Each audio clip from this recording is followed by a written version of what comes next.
અસ્સલામુ અલૈકુમ. આજે કચ્છમાં જે ચાલતું વાતાવરણ મુસ્લિમ સમાજ માટે, તે માટે રમજાનમાં અલી મોહમ્મદભાઈ જતભાઈ, અલી હિંગોજા, જુમાભાઈ, અમે ચર્ચા કરી કે આપણે રિટાયરની અણી ઉપર છીએ. 5 વર્ષ 10 વર્ષ આપણે જીવી શકીએ કે અને વધારે હોઈએ તો ખટલા ઉપર હોઈએ. આ કોમમાં વારસાઈ જે અગાઉ આપણા હતા, ઇબ્રાહિમ બાફણ, ઇબલા શેઠ, એ બધા નેતાઓ હતા. તે પછી બીજો જનરેશન આપણે આવ્યા ને હાલનું જનરેશનમાં જે હાલી રહ્યો છે એ આપણે સહન કરશું. આજ મૂકીને આપણે જવાના.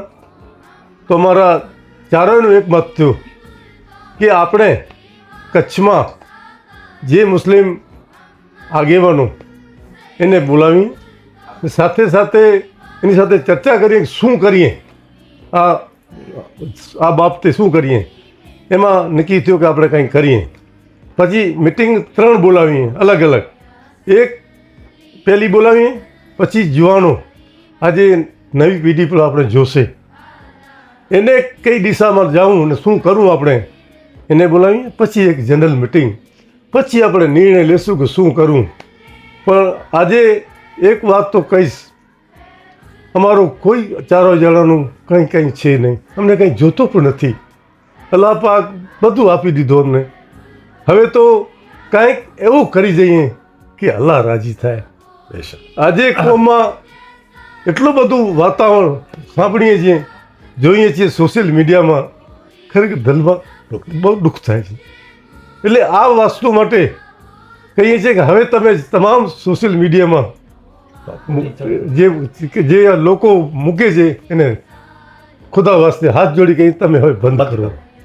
જ્યાં સુધી 3 મિટિંગ મળી જાય તે પછી તમે ઠીક લાગે એ કરજો.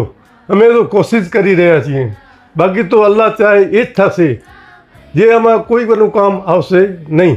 પણ એક વાત સાચી કે જે આપણે જે નક્કી કરીને અમે ફોન કરીએ એ પોતાના અલ્લાહ ખાતર આવે, કોઈ વ્યક્તિ ખાતર નહીં. અમારો કોઈ એંગલ નથી. અમે 4 જણા આજે તમારે બેઠા છીએ, અમારો કોઈ એંગલ નથી, કોઈ આપણું નથી. તમામ મોમિન છે, તમામ મુસલમાન છે. એ સમજીને અમે આ વિડીયો નાખીએ છીએ. જે વિડીયો નાખે છે એને હાથ જોડ હજી કહીએ છીએ કે તમે બંધ કરો. આ લડાઈ નથી. આપણી હાલત શું છે આપણે વિચાર્યું છે? આજે સમાજમાં આપણે ક્યાં કચ્છમાં પહોંચ્યા છીએ એ વિચાર્યું છે? આજે બધાય શક્તિઓ તાકાતો આપણા વિરુદ્ધમાં છે, તેમ છતાં પણ તમે કોઈ સમજતા નથી. એટલે અમને 4 જણાનું આંદોલન ઉકળ્યો એટલે આ કરીએ છીએ.